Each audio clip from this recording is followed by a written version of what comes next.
Assalamualaikum warahmatullahi wabarakatuh. Bismillahirrahmanirrahim. Alhamdulillahi rabbil alamin. Wassalatu wassalamu ala asyrafil anbiya'i wal mursalin wa ala alihi wa sahbihi ajma'in. Subhanaka la ilma lana illa ma 'allamtana innaka antal alimul hakim.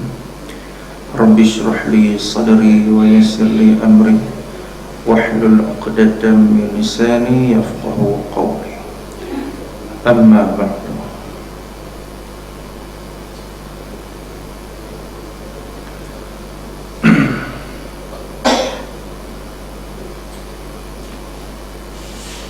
Alhamdulillah, syukur kita kehadirat Allah Subhanahu wa taala kerana pada malam ini sama-sama untuk kita hadir ke masjid untuk kita menunaikan solat maghrib secara berjamaah. Dan insya-Allah tuan-tuan, pada malam ini sama-sama juga kita mengisi masa kita untuk sama-sama kita mendengar sedikit tazkirah yang akan disampaikan pada malam ini, insya-Allah, bagi tidak menggantikan sesiapa sebab telajak minggu, jadi memang minggu ni kosong. Jadi saya mai juga, insya-Allah. Saya lama dah tak mai, kerana ikut ni saya ni ada kuliah kan, saya ada kuliah ni. Tapi orang kata apa, saya dapat lah pihak sana, orang kata masjid ni panggil sekali-sekala lah. Dah ada 2 bulan sekali gitu lah. Dia kata tak apa, kalau buat tetap je ni. Jadi tak apa, sebulan 2 bulan sekali tak apa, saya main insya-Allah. Tapi kalau kata tiap minggu ke 2 minggu sekali ke, tu saya minta maaf, saya banyak nampak saya siap. Baik. Jadi tuan-tuan, insya-Allah pada malam ni kita membicarakan pula, iaitulah pada pengenalan agama. Kita nak mengenalkan apa itu agama. Dalam bahasa Arabnya disebut dengan ad-din. Ad-din, agama. Dalam bahasa dulu sebut ugama. Ada yang kata igama pada, igama pada, ugama pada. Tapi yang terkininya agama. Agama. Baik tuan-tuan, sebelum ni kita baru habis muqaddimah. Tadi muqaddimah apa setengah tahun tuan-tuan, insya-Allah. Ni baru nak masuk muka surat yang kedua. Tak tahulah bila nak habis kita ni, tak apa. Tapi tuan-tuan, bila saya fikir elok saya buat khulasah saja. Khulasah kitab saja. Tiap-tiap satu tajuk tu saya beres secara umum. Saya tak mau kata baca satu kitab orang ataupun harfan biharfin ni, satu huruf demi satu huruf ni, memang tak habis. Jadi insya-Allah tuan-tuan, saya buat khulasah saja pada pengertian pada setiap tajuk dalam kitab Al-Misbahul Munir ni, insya-Allah. Baik tuan-tuan, huraian yang pertama pada pengenalan agama.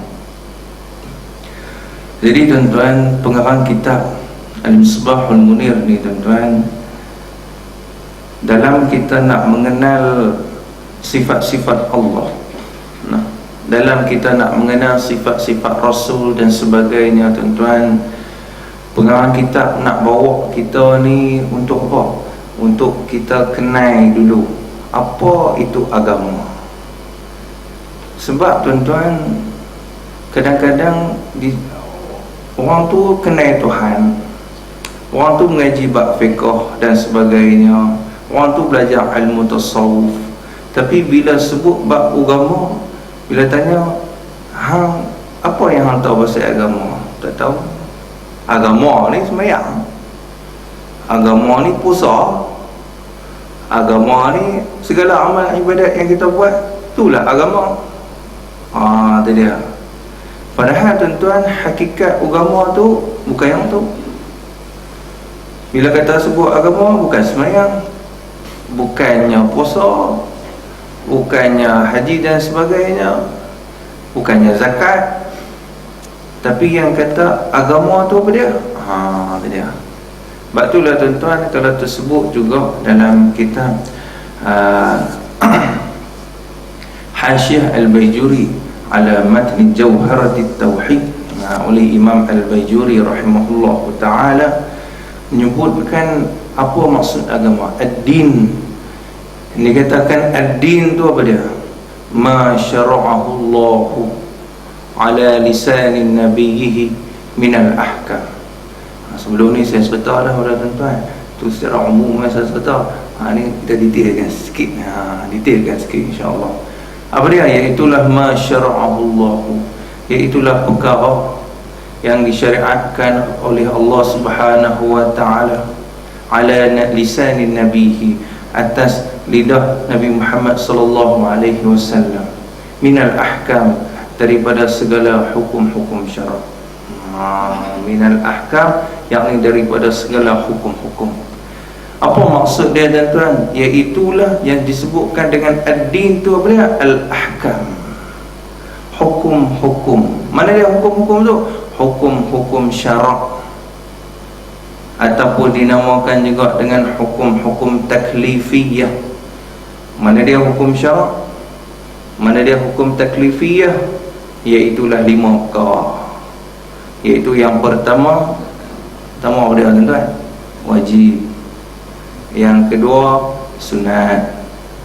Yang ketiga haram. Yang keempat makruh. Dan yang kelima harus. Jadi 5 hukum syarak ni dinamakan juga dengan hukum-hukum taklifiyah, iaitulah yang ni lah yang dikatakan dengan agama, ad-din. Itu dia. Kadang ramai orang kata ad-din ni puasa, kita agama ni agama Islam lah. Itu jawapan main jawab ikut dan. Jawapan tu orang jawab ikut dan.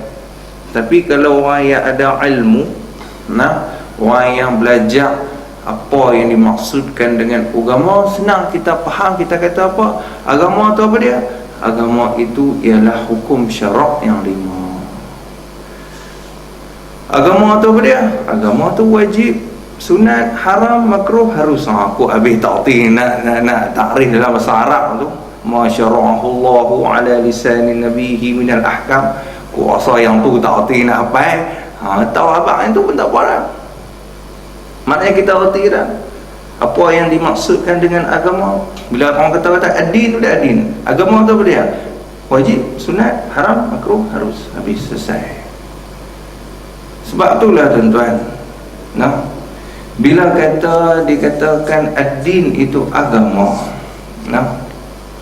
bila dikatakan ad-din itu hukum syarak yang 5, kata agama itu hukum syarak yang 5. Sebab itulah tuan-tuan, bila hukum syarak ni jatuh atas apa? Atas setiap mukallaf. Hukum syarak ni dia akan jatuh pada waktu bila? Pada seseorang yang sudah mukallaf. Dia jatuh pada budak-budak tak? Tak. Dia jatuh pada orang gila tak? Tak. Dia jatuh pada orang yang mukallaf. Apa dia syarat-syarat mukallaf? Syarat mukallaf iaitu 4. Yang pertamanya apa dia? Apa dia tuan-tuan? Aqil, berakal. Yang pertamanya berakal. Orang tu mesti berakal. Syarat yang pertamanya hang kena berakal dulu. Kalau hang tak ada akal, walaupun hak lain okey, tetap hang tak dikira sebagai mukallaf. Mau tak mau mesti berakal. Kalau gila pun tak nama berakal juga. Yang kata berakal ni iaitulah orang yang waras, maknanya tidak ada masalah mental dan sebagainya. Dia boleh tahu yang mana elok, yang mana tak elok, yang mana baik, yang mana buruk. Dia boleh beza tu semua. Yang tu tanda orang tu orang yang berakal. Jadi syarat yang pertama, mesti orang tu kena berakal. Syarat yang kedua nak jatuh hukum syarak tu atas kita. Hukum yang 5 tu nak jatuh kat atas kita. Syarat yang pertama tadi, kita tu kena berakal. Agak-agak syarat yang pertama kita ni semua cukup kot lah. Cukup lah. Tak cukup haru pun tuan. Berakal. Baik. Yang kedua, baligh. Apa dia baligh? Iaitu orang yang cukup umur. Orang yang sampai umur dia dengan apa? Dengan keluar air maninya. Yang tu, orang tu dinamakan orang yang baligh. Baik. Kemudian yang ketiga, bulughud dakwah. Apa dia bulughud dakwah? Maksud bulughud dakwah, sampai seru dakwah tu pada dia. Kita ni payah nak cari tempat yang tak sampai seru dakwah. Sebab apa? Kadang tengok rumah orang asli pun ada televisyen. Kan sekadar televisyen, estro pun ada. Tu rumah belah-belah hutan. Jadi orang kata apa, seru dakwah melalui media. Melalui media elektronik, semua zaman moden ni tuan-tuan. Payah dah nak cari yang mana seseorang itu duduk di tempat yang tak sampai seru dakwah dia. Payah nak cari. Tapi ada ke tak ada tuan-tuan? Ada tak tempat yang mana tak sampai seru dakwah Islam ni tu? Ada. Tapi tak mana? Wallahualam, kita tak tahu. Dunia ni luas. Dunia ni luas, kadang macam-macam. Kita tak tahu segala rahsia. Rahsia bumi ni, rahsia ada penduduk orang yang macam mana duduk di tempat ni, tempat-tempat rahsia. Siapa saja yang tahu, iaitulah Allah Subhanahu wa ta'ala. Itu dia tuan-tuan. Jadi syarat yang ketiga, mesti sampai seru dakwah ya. Jadi yang pertama tadi tuan-tuan, kita ni berakal ke tak? Berakal. Yang kedua, kita ni balik tak lagi tuan-tuan? Balik dah. Saya tak pernah tua yang mana pun tak balik ikut dah. Dan elok capai umur 15 tahun kira balik dah. Ada kawan saya seorang, kami duduk sekolah menengah tuan, kita 5. Badan dia halus ya, kecil. Halus ya. Baik cikgu kata, ni balik ada lagi. Kecil sangat. Tengok muka macam darjah 6 pun orang percaya. Darjah 6, darjah 5 itu lah. Orang percaya kata budak sekolah rendah. Padahal kita 5 lah tuan-tuan. Baik cikgu tanya, balik tak lagi? Tutup dia jawab kata, tak, saya tak balik. Lepas tu duduk kata, ni lah. Hang dah umur 17, hang balik lah. Bukan nanti tu royak ni, orang nak kira balik. Tu dia tuan-tuan. Dan umur 15, dia kata 3 dah. Cukup umur dah 15 tahun. Walaupun tak turun ayat mani, tak turun ayat mani tu, tetap dikira sebagai baligh. Cukup umur. Jadi kita semua ni tuan-tuan, cukup dah syarat kedua. Kalau ada yang kata tak cukup ni, salah tuan-tuan. Baik. Yang ketiga, syarat ketiga, kita ni semua sampai dah seru dakwah kita? Sampai. Saya pula tak sampai seru dakwah ni, saya ada bentang ni tuan-tuan. Sampai seru dakwah kita. Kemudian syarat yang keempat, salimul hawas. Apa maksud salimul hawas? Iaitu sejahtera panca indera kita. Apa maksud sejahtera panca indera kita tuan-tuan? Iaitu mula yang mana kita ni boleh melihat, kita boleh mendengar. Tu je. Ni kalau tak ada kaki, jangan cerita. Tak ada kaki tu tak dikira sebagai tak sejahtera panca indera. Dikira sejahtera juga. Sebab apa? Sebab nak sampai seru dakwah kepada hang ni melalui apa? Melalui kaki ke? Ada. Melalui mata. Mata tengok kitab. Sampai seru dakwah bila dia baca, dia tengok kitab. Sampai tak seru dakwah tu ke dia sampai. Kadang-kadang dia buta, tapi dia boleh mendengar. Dia boleh mendengar, dia boleh dengar ceramah-ceramah, segala dakwah apa ke semua boleh sampai kepada dia. Bila boleh sampai kepada dia, maknanya dikira sebagai sejahtera juga panca indera dia, walaupun dia tak dapat melihat. Jadi tuan-tuan, walaupun dia tak dapat melihat, tapi dia boleh mendengar, dikira juga sebagai sejahtera panca indera dia. Walaupun kaki tak ada, tangan tak ada, apa pun tak ada, tuan-tuan, tapi dia boleh mendengar, mulut dia bisu, no, kemudian mata pula dia tak nampak, tapi dia boleh mendengar, dikira sejahtera juga panca indera dia, dikira cukup syarat yang keempat. Nah, itu dia.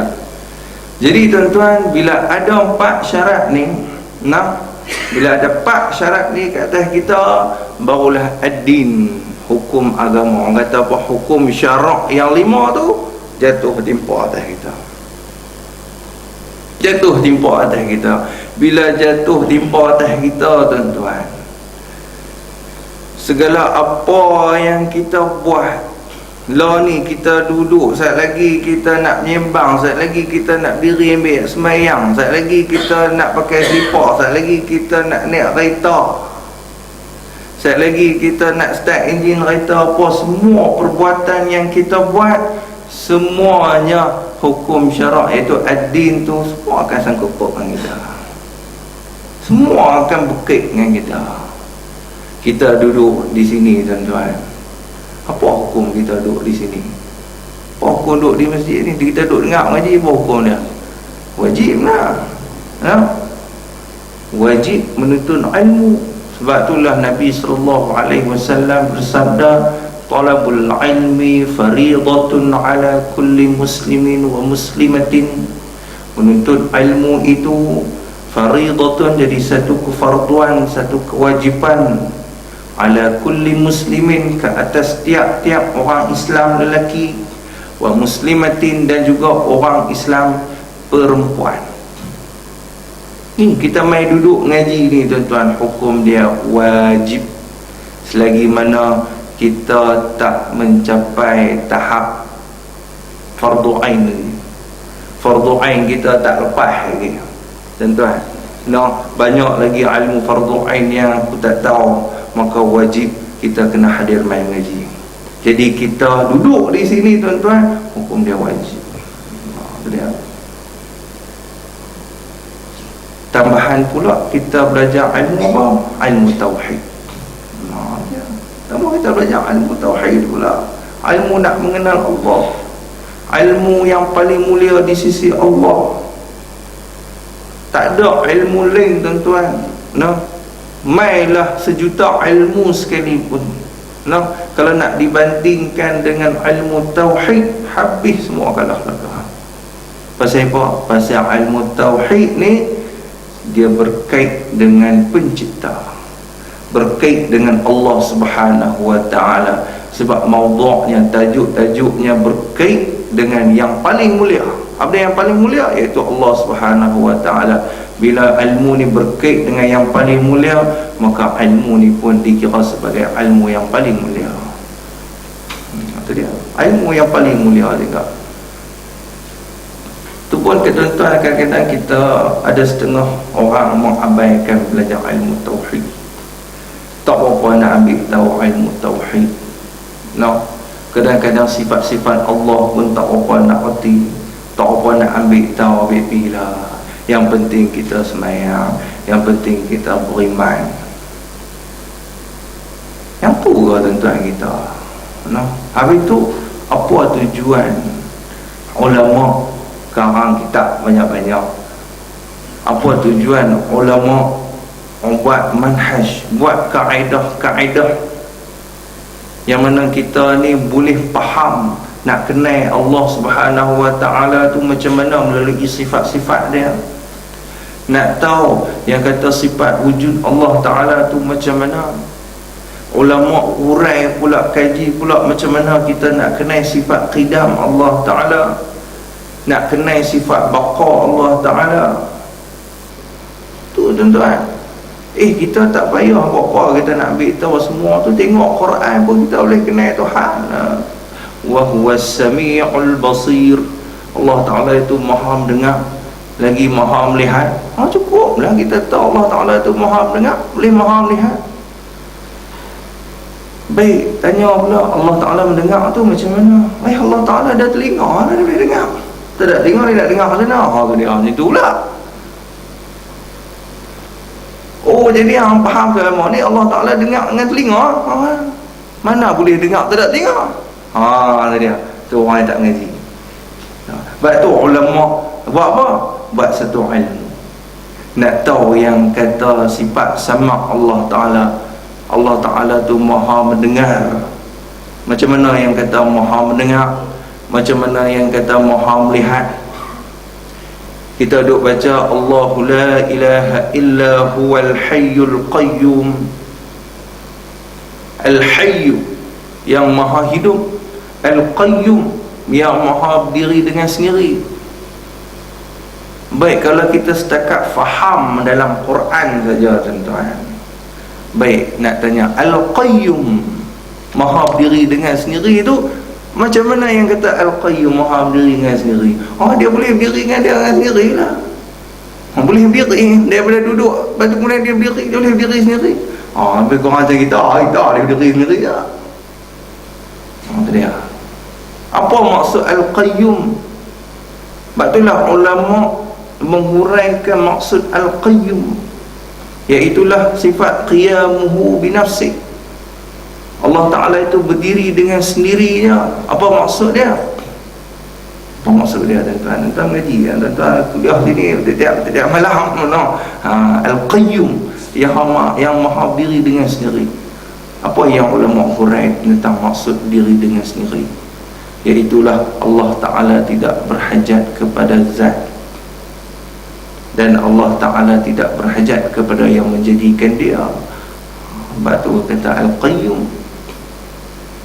Allah Ta'ala tidak berhajat kepada tempat, dan Allah Ta'ala tidak berhajat kepada yang menjadikan dia. Itu maksud kata Allah Ta'ala itu berdiri dengan sendiri. Tapi kalau kita dah tak tahu yang tu tuan-tuan, laisa kamislihi syai'. Allah Ta'ala itu tidak menyerupai sesuatu pun. Itu pada sifat mana tuan-tuan? Pada sifat mukhalafatuhu ta'ala lil hawadis, bersalahan Allah Ta'ala bagi segala yang baru. Apa yang kita faham dengan maksud mukhalafatuhu ta'ala lil hawadis? Ramai yang kadang-kadang pening tuan-tuan. Allah Ta'ala tak sama macam kita. Tak sama. Kalau setakat dia faham Quran je tuan-tuan, dia nak kenal Tuhan dengan tengok Quran saja, dia kata apa? Allah Ta'ala tak serupa dengan kita. Cuba tengoklah, terang lagi nyata dah, laisa kamislihi syai'. Allah Ta'ala tak menyerupai sesuatu. Kemudian tutup dia baca Quran, dia kata apa? Yadullahi fawqa aydihim. Tangan Allah di atas tangan-tangan mereka itu. Macam mana pula dengan ayat mutasyabihat? Tuhan kata Allah Ta'ala tak menyerupai satu. Tuhan baca ayat Quran ada tangan, Allah Ta'ala ada tangan tu macam sana cerita. Tangan memang ada tangan, tapi tangan yang tak menyerupai kita. Dia faham kot tu pula. Tu dia tuan-tuan. Tu macam mana? Tu cukup pening tuan-tuan bagi orang yang menolak ilmu tauhid ni, tak mau mengaji sifat 20 ni. Pening je tu. Dah ulama buat siap dah, kaedah apa semua siap dah buat untuk kita. Kita buat pandai-pandai sendiri bagi faham Al-Quran tu sendiri. Seolah-olah macam kita ni alim sungguh dah, boleh tafsir sungguh dah Al-Quran. Yang kita ada terjemahan. Tu dia tu pandai cakap tuan, jawab cukup tu dia. Tu bagi orang yang apa? Bagi orang yang tidak ada rasa tawaduk dalam ilmu, tak ada rasa warak dalam ilmu. Dia rasa diri dia betul semua, tak perlu pakai ulama-ulama yang lain. Kita pakai Al-Quran dan juga hadis Nabi SAW.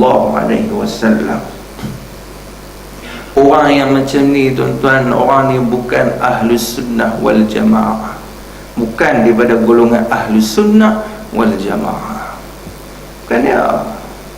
Sebab yang dikatakan Ahlus Sunnah wal Jamaah ni tuan-tuan, iaitulah mereka yang berpegang kepada Al-Quran, mereka yang berpegang kepada hadis Nabi SAW, mereka yang berpegang kepada ijma' para ulama, dan juga mereka yang berpegang kepada qiyas. Hak yang kata kita kena pegang Quran dan hadis bukan ahli sunnah. Sebab apa? Ahli sunnah dia pegang juga perkataan ulama, ijma' ulama. Jadi ijma' ulama banyaknya yang mengatakan wajib belajar segala sifat-sifat Allah, wajib kita kenal sifat-sifat Allah. Tapi berapa banyak yang kenal sifat-sifat Allah? Dia tuan-tuan, apa banyak yang tahu sifat wujud? Apa maksud wujud? Kita faham kata wujud tu ada qidam, sedia. Apa maksud kata sedia? Macam sedia lumba lari ke tuan-tuan? Apa maksud sedia? Tak ada permulaan. Apa maksud kata tak ada permulaan tu macam mana? Kemudian apa baqa Allah Ta'ala tu kekal. Kekal tu macam mana? Mukhalafah, kesalahan Allah Ta'ala bagi segala yang baru. Yang kata mukhalafah tu macam mana? Ramai tak tahu tuan-tuan. Masya Allah. Sebab itulah tuan-tuan Tok Guru saya kata Allah yang ham Tuan Guru Haji Ibrahim Pai tuan-tuan. Poin dia kata antara banyak-banyak dalam sifat 20 yang wajib kita kena belajar tu, yang penting sekali, yang wajib, orang kata apa, yang mau tak mau kita kena tahu juga, ngaji juga sifat tu. Apa dia? Iaitulah mukhalafatu ta'ala lil hawadis, bersalahan Allah Ta'ala bagi segala yang baru. Sebab kebanyakan orang awam yang mana yang tak mengaji sifat Tuhan ni tuan-tuan, kebanyakannya ramai yang secara tak sedar dia menyamakan Allah Ta'ala itu dengan baru. Jadi kita saya tak pernah menyamakan Allah Ta'ala yang baru. Tak pernah menyamakan Allah Ta'ala dengan baru. Padahal terang-terang lah tuan-tuan. Sebab itulah tuan-tuan, kalau kita tengok pada sifat mukhalafatuhu ta'ala lil hawadis, kesalahan Allah Ta'ala bagi segala yang baru, kita faham apa dia? Allah Ta'ala tak sama dengan makhluk. Tidak tuan-tuan? Tidak. Nanggu untuk ni nak gila untuk ni. Baik. Maksud dia Allah Ta'ala tak sama dengan baru. Baik. Bila kata tak sama dengan baru, bersalahan Allah Ta'ala dengan salah yang baru, mau tak mau lil ishtirak bainal isnain. Sebab tu bila sebut mukhalafah, maksudnya apa dia? Bersalah-salahan. Itu dia. Bersalah-salahan Allah Ta'ala. Maksud bersalah-salahan, maksudnya kena ada dua dulu. Contohnya mudarabah. Apa maksud mudarabah? Berpukul-pukulan. Hang pukul aku pukul hang. Mesti kena ada dua. Mudarabah. Begitu juga mukhalafah, bersalah-salahan. Mau tak mau Allah Ta'ala dengan makhluk. Allah Ta'ala tak menyerupai dengan yang makhluk. Mukhalafah. Kemudian tuan-tuan, tiba pula persoalan yang macam mana? Baik, Allah Ta'ala itu tidak ada permulaan bagi dia. Tak ada permulaan. Memang sedia Allah Ta'ala itu ada, tidak ada permulaan bagi dia. Makhluk ni ada permulaan tak tuan-tuan? Ada permulaan. Baik, sebelum makhluk ni ada, satu-satunya yang ada iaitu Allah Subhanahu Wa Ta'ala. Sebelum makhluk ni ada, siapa yang tunggalnya? Allah Ta'ala. Baik, kalau kata sebelum adanya makhluk ni Allah Ta'ala tunggal, baik, pada ketika itu ada sifat mukhalafah. Allah Ta'ala bersalahan tak dengan segala yang baru? Tuan-tuan, salahan tak? Nak bersalahan? Dah makhluk tak ada lagi, nak bersalahan je nak? Makhluk tak ada lagi. Tuan-tuan nak jawab je nak? Ni tanya ni suruh jawab. Kan orang melengung tanya ni suruh jawab, kan suruh melengung. Kami tak erti lah, tu tujuan kami main ngaji ni. Dia jawapan tuan-tuan. Baik, sebab tu tujuan saya ni terikut tuan-tuan. Saya terikut dengan Tok Guru saya. Pasien suka tanya dan dia jawab. Macam tu. Dan Kaedah hari tu tuan-tuan, kaedah yang dia buat tu, dia tanya dia jawab lah. Dia tahu dia memang orang takkan jawab, memang dia akan jawab. Kenapa? Kaedah yang dia gunakan tuan-tuan tu, saya ingat ambil lah. Segala apa yang dia tanya, kemudian dia beritahu jawapan tu saya akan ingat bila-bila. Tu dia. Sebab bila apa yang ditanya tu maknanya merupakan satu poin sangat penting. Itu poin yang sangat penting. Kalau dia tanya kita, tu maksudnya benda tu poin yang cukup penting, yang kita kena ambil tahu sungguh. Saya kalau dia tanya tu, alhamdulillah, mula-mula tak boleh jawab. Lepas tu dah lama tuan-tuan, 7-8 tahun mengaji dengan dia.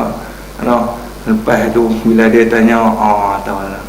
Tapi tak jawab lah. Lagi orang lain jawab.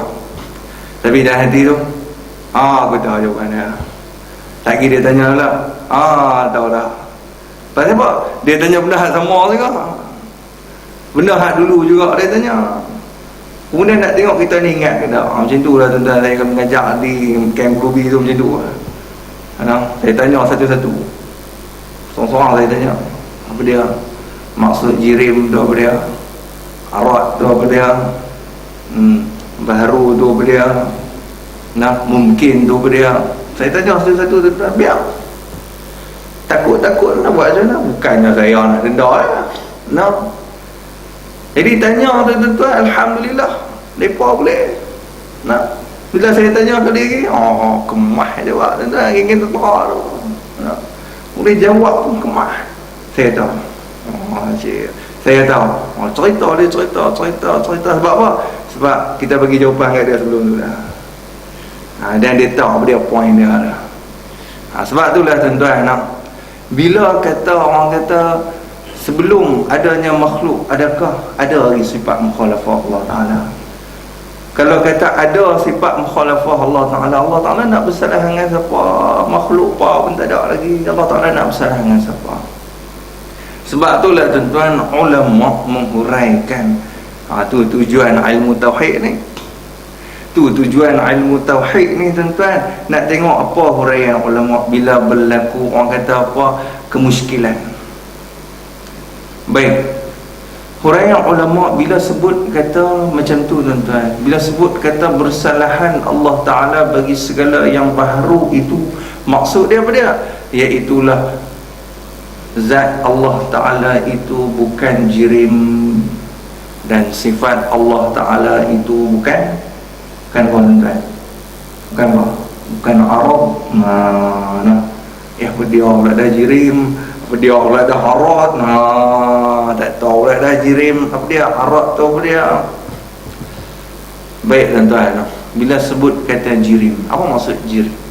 Ma mala'a qadran minal faraghi, barang yang memenuhi kadar ruang. Kita ni jirim tak tuan-tuan? Zat kita ni jirim tak? Jirim.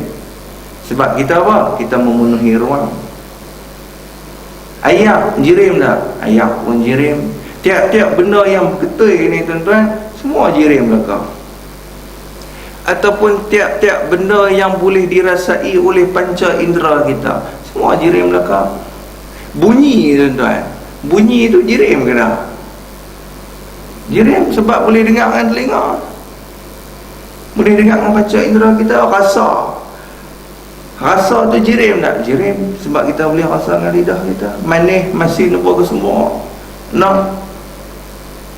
Begitu juga dengan angin pun jirim juga. Sebab apa? Sebab kita boleh rasa dengan kulit kita. Jadi tiap-tiap benda yang boleh dirasai oleh panca indera kita, itu semua jirim belaka. Jadi Allah Ta'ala bolehkah dirasai oleh panca indera kita? Adakah zat Allah Ta'ala itu memenuhi ruang? Tak, Allah Ta'ala itu tak memenuhi ruang.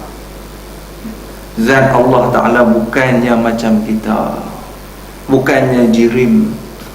Kalau zat Allah Ta'ala itu jirim, mesti zat itu orang kata apa? Jadi baharu, jadi macam kita juga. Sama. Sebab apa? Sebab bila zat Allah Ta'ala jirim, kita pun jirim. Bila jirim kita ni benda yang kena buat, jadi zat Allah pun Ta'ala pun kena buat juga. benda hak kena buat juga. Itu dia. Kemudian sifat Allah Ta'ala itu bukan Arab. Apa dia bukan Arab? Iaitulah sifat Allah Ta'ala itu bukan passion menumpang duduk di zat.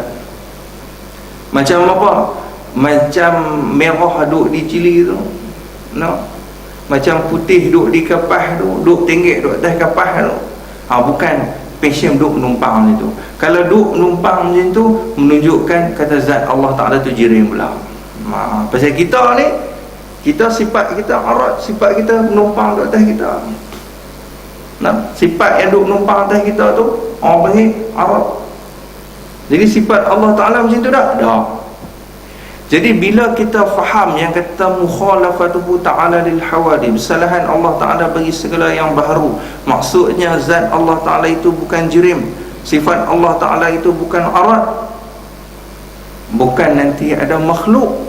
Sebelum ada makhluk pun Allah Ta'ala tunggal saja, tetap zat Allah Ta'ala itu bukan jirim, tetap sifat Allah Ta'ala itu bukan Arab, walaupun Allah Ta'ala itu tunggal, tak ada makhluk pun tak ada lagi.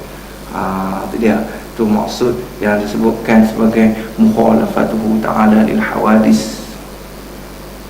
Itu pun kadang-kadang kita tahu ramai, kadang ramai kita tak tahu tuan-tuan maksud kata mukhalafah ni. Kita faham Allah Ta'ala tak semacam dengan kita, itu pula tak semacam dengan kita.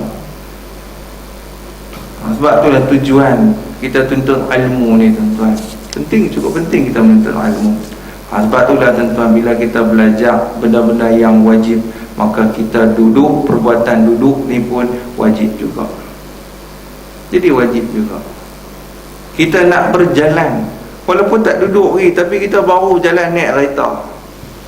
Perbuatan ni tuan-tuan, kita duduk bawa kereta tu, apa hukum bawa kereta pergi mengaji? Wajib juga. Itu dia.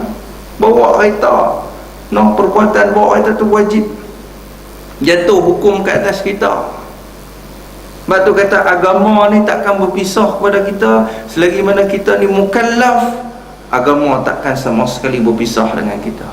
Duduk dengan kita, sampai duduk tidur, sampai duduk dalam jamban pun tuan-tuan, sampai kita bersama dengan isteri pun, tetap hukum tu ada juga. Tak kira lah berak ke, hukum berak ada hukum dia. Dia nak kencing pun ada hukum dia. Semua tuan-tuan, semua perkara ni, perbuatan kita ada hukum. Mana dia hukum dia? Hukum syarat yang 5, wajib, sunat, haram, makruh dan juga harus. Sebab itulah tuan-tuan, bila disebut kata hukum syarak, apa maksud hukum syarak? Iaitulah khitabullah Ta'ala al-muta'alliqu bi af'alil mukallafin. Khitabullah, apa maksud khitabullah tuan-tuan? Kalamullah, kalam Allah, perkataan Allah. Wajib tu perkataan Allah, sunat tu perkataan Allah. Ya, khitabullah, wajib tu perkataan Allah. Pasal apa? Pasal ambil daripada mana? Kalau contoh ayat aqimis solat, dirikanlah solat. Dirikanlah solat tu al-amru lil wujub. Tiap-tiap perkara yang diperintahkan tu semua menunjukkan ada wajib. Dia kata khitabullah, kalamullah. Al-muta'alliqu, yang mana hukum-hukum syarak ni al-muta'alliqu, yang bersangkut paut bi af'alil mukallafin, dengan perbuatan-perbuatan mukallaf. Siapa dia mukallaf? Orang yang cukup 4 syarat ni. Orang yang cukup 4 syarat ni mukallaf. Jadi hukum ni bergantung pada perbuatan mukallaf. Duduk kat mana? Kat perbuatan.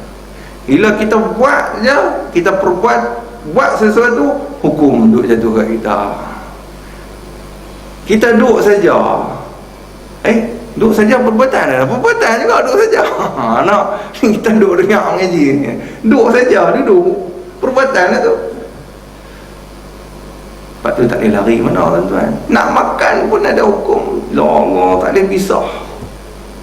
Sebab itulah tuan-tuan, orang kita dia kata apa? Bila orang tu tak kenal agama. Sebab tu kadang-kadang setengah orang semayang tapi tak puasa. Ya, tak apa aku semayang, tak apa, tak puasa pun tak apa. Yang penting aku semayang. Aku boleh tobat kat Allah. Nah, tak ada apa, tak ada masalah kalau aku tak puasa pun. Sebab apa? Sebab dia tak kenal agama. Dia tak tahu hukum syarak tu. Hang buat pilah apa pun hukum syarak tu ikut dia hang sekali lah. Sebab tu kadang-kadang dia semayang, dia puasa, dia buat habis semua, tapi maksiat dia buat tak? Buat juga. Tu tak boleh dengar. Hak wajib pun buat, hak maksiat pun buat juga. Tak boleh dengar juga. Itu orang tak kenal agama tu. Dia tak tahu dia seolah-olah agama ni ibadat saja. Yang bukan ibadat, maksiat apa semua ni, agama tak ada. Jadi dia nak buat, orang kata apa, mencuri ke, dia nak berzina ke apa ke, ni tak apa, ni tak sangkut dengan agama. Aku buat tak sangkut dengan agama. Kes tu bila orang tak kerti apa dia tu agama, tu jadi bercelahu okay? Jadi bercelahu tuan-tuan. Sebab tu kita ni punya, kita kena menegakkan, orang kata apa, syiar Islam. Siap sokong apa semua ni, apa semua, berjuang habis-habisan. Aku tengok subuh tadi hang tak semayang lah.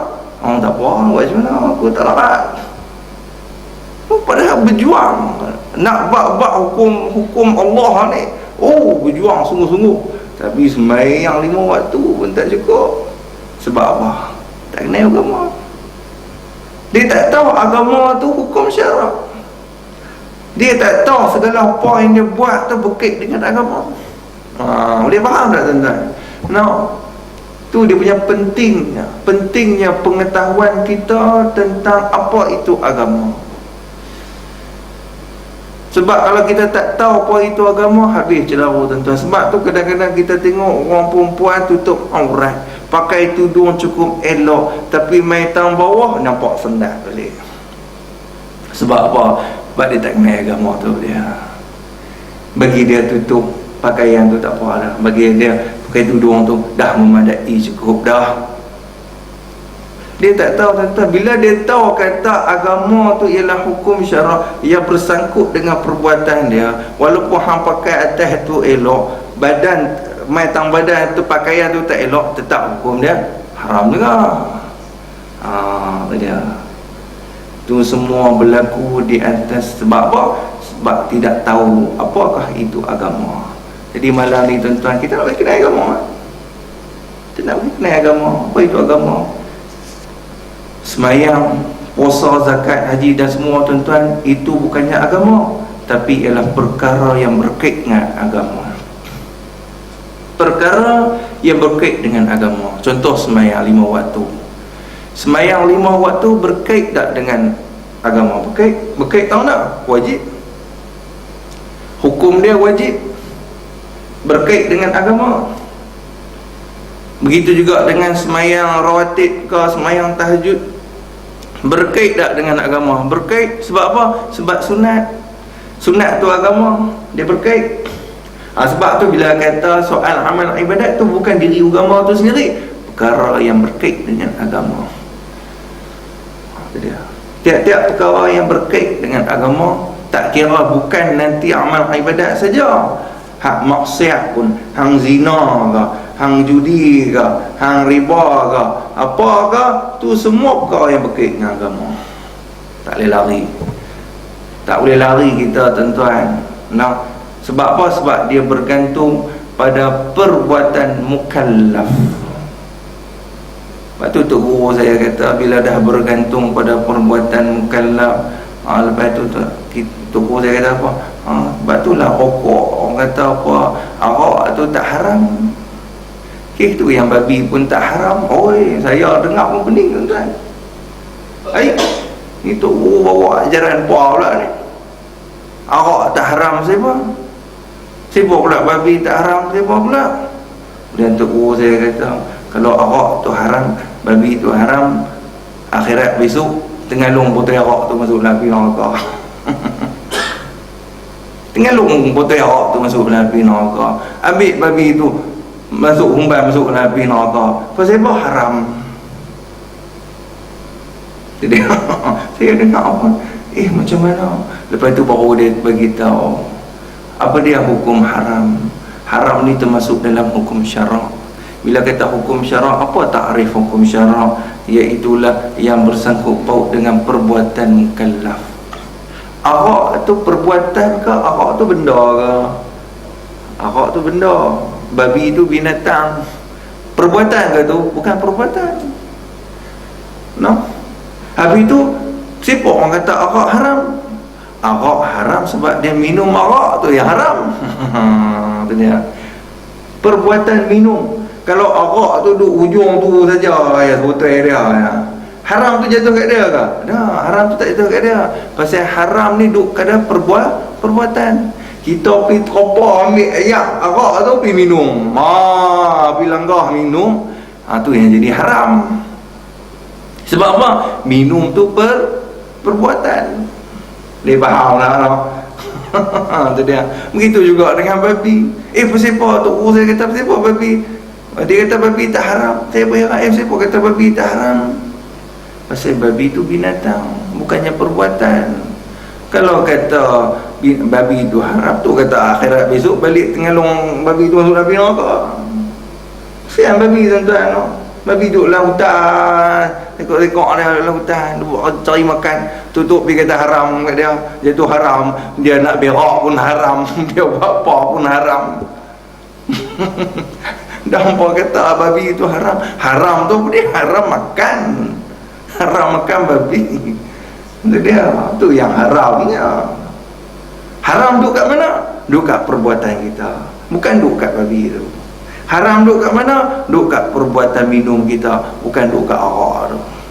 Mana bagi faham elok. Tu saya terang itu, baru faham.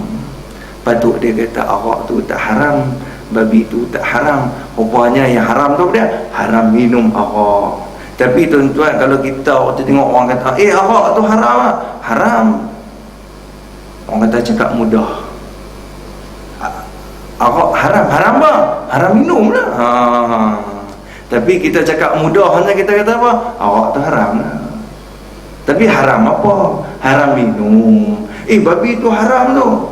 Yalah, babi tu haram. Haram apa? Haram makan. Faham tak tuan-tuan?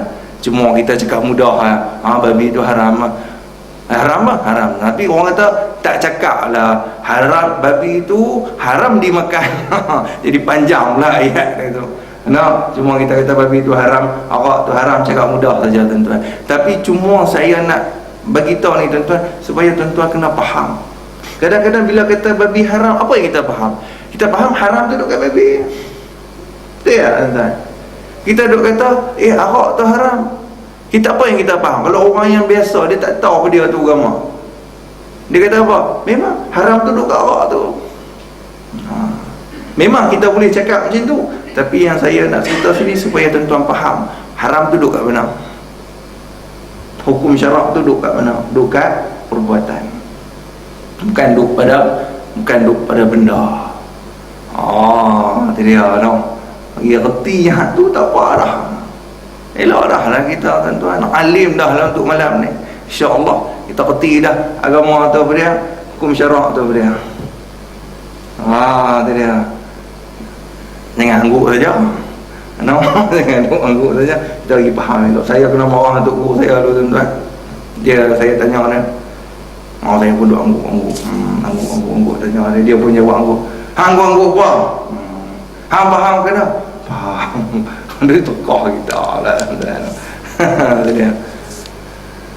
Baik, habis. Jadi tuan-tuan, bila kita faham apa itu erti agama, sebab itulah tuan-tuan terbentuknya hukum syarak ini atas 3 perkara. Bila kita faham agama itu ialah hukum syarak yang 5, wajib, sunat, haram, makruh dan juga harus. Jadi terbentuknya 5 hukum ni atas 3 perkara. Mana dia? Yang pertamanya Islam, yang keduanya iman, yang ketiganya apa dia tuan-tuan? Ihsan. Bila ada terbentuk, kita faham kata agama tu ialah hukum syarak yang 5, maka terbentuk hukum syarak ni mesti ada 3 perkara: Islam, iman dan ihsan. Sebab tu tuan-tuan, kadang setengah orang dia tak tahu Islam tu apa dia. Dia tak tahu apa itu rukun Islam. Kadang-kadang dia tak tahu iman tu apa dia, rukun iman tu apa dia. Kadang-kadang dia tak tahu ihsan tu apa dia. Kita bawa ihsan. Taman ihsan ada. Tak tahu ihsan tu sendiri apa dia. Jadi pengarang kitab, dalam kitab ni tuan-tuan, jadi dia nak cerita dulu sebelum hang nak kenal sifat Tuhan, hang nak kenal sifat Rasul, hang nak tahu wujud tu apa dia, qidam tu apa dia, baqa tu apa dia, mukhalafah tu apa dia, bagi kenal dulu apa itu agama. Yang kata ad-din tu apa dia. Jadi tuan-tuan, sebab itulah kata Imam An-Nawawi rahimahullah ta'ala, nah, apa yang dia katakan? Dia kata alamat wujududdin, alamatun wujududdin arba'atun. Tanda-tanda wujudnya agama pada seseorang itu ada 4 perkara. Nah, dia. Agama apa? Orang yang ada agama, orang yang kenal agama tu apa dia? Dia tahu kata yang agama tu apa dia. Seseorang yang kenal agama tu, alamat wujududdin, adanya agama pada seseorang itu ada 4 tanda. Kata Imam An-Nawawi rahimahullahu ta'ala, yang pertamanya apa dia? Yang pertamanya ialah menunaikan ibadat dengan niat dan juga ikhlas. Tu yang pertama. Dia buat amal ibadat, dia buat itu dengan niat.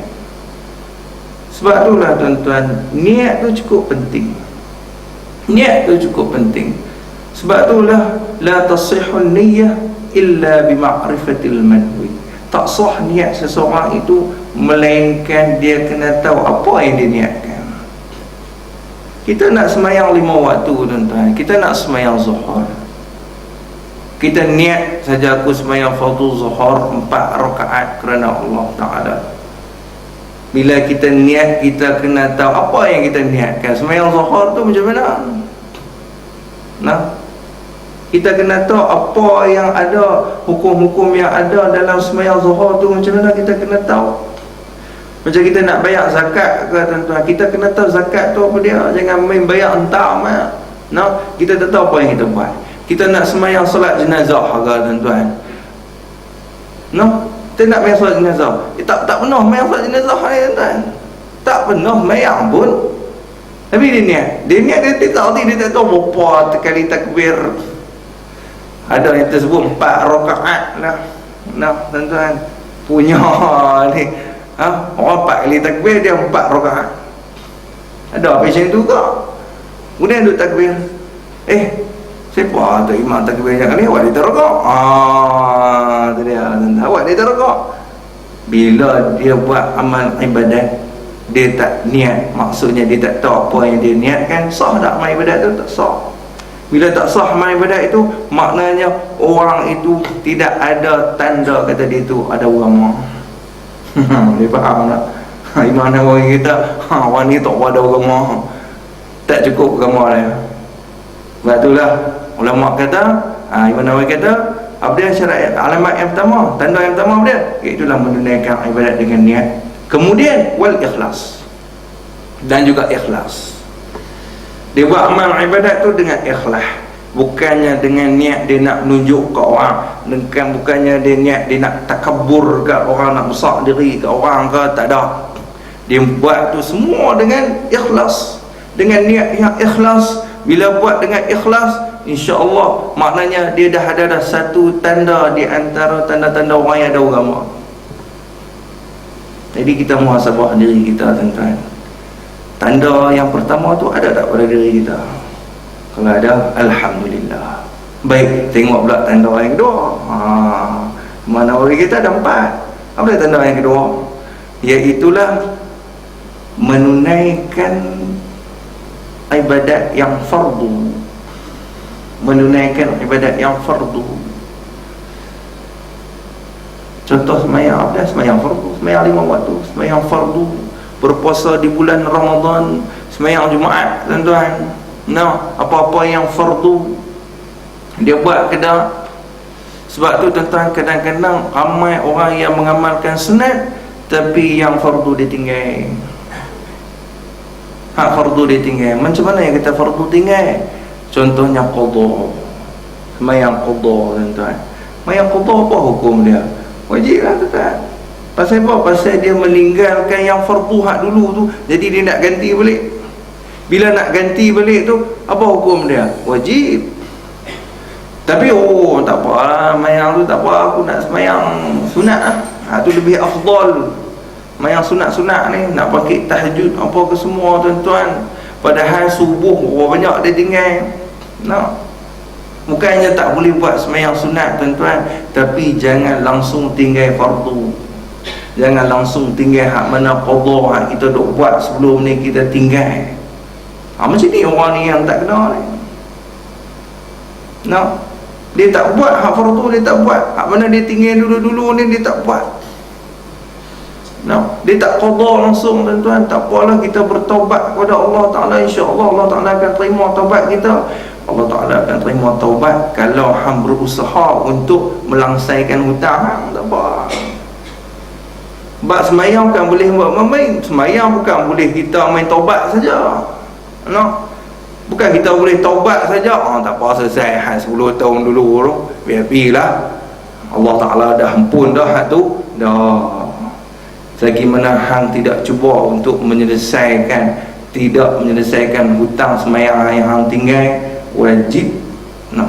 Wajib hang kena buat. Walaupun hang taubat, tapi hang kena buat je. Sampai satu masa tengok meninggal, tuan-tuan. Tak dan nak habis hak qada tu tinggal. Bila tinggal, baru yang tu Allah Ta'ala kira apa? Kira langsai hak mana tinggal tu. Sebab apa? Sebab waktu kita hidup, kita berusaha untuk menggantikan salat kita. Tapi mai tengok mati. Bila mati, hak lain tu Allah Ta'ala kira langsai. Tapi kalau waktu di dunia kita duk ghalib, tuan-tuan, bukan setakat hak qada, hak sunat pun ghalib. Bila hak sunat pun ghalib, hak qada pun ghalib. Kita kata apa, banyak membuangkan masa dengan benda-benda hak yang lara, tuan-tuan. Bila dia tengok dia mati, Allah Ta'ala tuntut balik setiap solat apa yang dia tinggal, tuan-tuan. InsyaAllah. Sebab itulah, tuan-tuan, apa yang penting kepada semua tu, yang penting sembahyang. Dalam banyak-banyak amal ibadat, paling utama sekali sembahyang. Sebab itulah perkara pertama yang Allah Ta'ala akan persoalkan di akhirat kelak. Apa dia? Solat. Solat Allah Ta'ala akan tanya dulu. Sebab itulah, tuan-tuan, baik solat dia, baik segala amal ibadat dia yang lain. Buruk solat dia, buruk segala amal ibadat yang lain. Itu penting solat. Solat dia buat dengan khusyuk, dia buat dengan ikhlas dan sebagainya, tuan-tuan. Kalau semayang buat 5 kata apa, semayang dia cukup cantik, tuan-tuan. Dia buat sedekah ke, buat apa ke, tuan-tuan, segala puasa walaupun taklah sehebat mana, dia sedekah pun taklah sehebat mana, akan dikira hebat. Sebab apa? Sebab solat dia hebat. Tapi kalau solat dia teruk, tuan-tuan, solat dia teruk, tak cukup 5 waktu pun, kadang-kadang macam-macam lah. Tak khusyuk lah, pakai baju pagoda lah, main pun di rumah lah, pakai baju biasa, kadang tak pakai baju pun, main di lepas hebat bagi atas pusat tadi bagi lepas aurat tu cukup. Jadi maknanya tak ada ihsan dalam ibadat dia. Kemudian walaupun ibadat dia sedekah ke puasa dia ke hebat, tuan-tuan, tetap dikira tidak hebat. Sebab apa? Sebab solat dia tak hebat. Itu dia. Kira itu sebab utama sekali solat. Kau yang paling utama ialah solat. Solat paling utama sekali. Itu dia. Kemudian tanda yang ketiga, apa dia? Iaitulah meninggalkan segala perkara yang haram. Tanda yang ketiga, seorang itu ada agama pada diri dia. Yang ketiganya, iaitulah meninggalkan segala benda yang haram. Yang pertama tadi, apa dia tadi, tuan-tuan? Iaitulah melaksanakan ibadat itu dengan niat dan juga ikhlas. Yang kedua, iaitulah apa dia? iaitu menunaikan segala kefarduan, hak benda hak wajib dia tak nak tinggal langsung. Yang ketiganya iaitulah meninggalkan segala perkara yang haram. Lepas tu tuan-tuan kita ni asal macam hak nombor 3 tu macam tak orang nak kemah. No. Tanda hak ketiga tu macam tak orang nak kemah. Hak kedua tu boleh gagah. Hak pertama tu boleh gagah, hak kedua boleh gagah. Hak ketiga tu payah sikit. Payah macam mana tuan-tuan? Yang kata payah tu macam mana? Kadang-kadang tak ada mana ada aku zina, mana aku dah mencuri, tak ada apa. Balik rumah tu, sebab tu lah Tok Guru saya kata, apa yang dia kata, kita ni banyak belah buruk dalam rumah. Banyak belah buruk dalam rumah. Saya apa dulu dengar waktu tu sekolah menengah ni tuan-tuan. Awak Tok Guru ni siapa duk belah buruk dalam rumah? Siapa yang mau belah buruk dalam rumah? Nak bagi dia berak atas tuan-tuan. Dia rabat ni.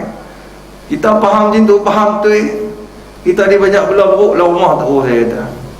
Kemudian apa dia yang buruk dalam rumah tu? Rupanya dia kata televisyen tu buruk. Televisyen tu buruk bagi dia.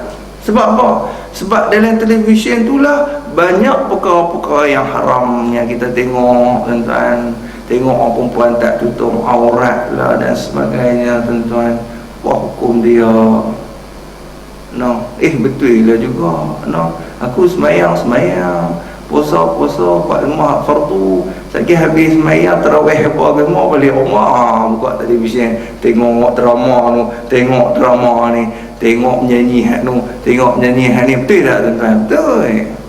Tengok cerita Mat Saleh lah, apa lah tuan-tuan, Indonesia ke apa ke, macam-macam tuan-tuan. Habis tu macam mana?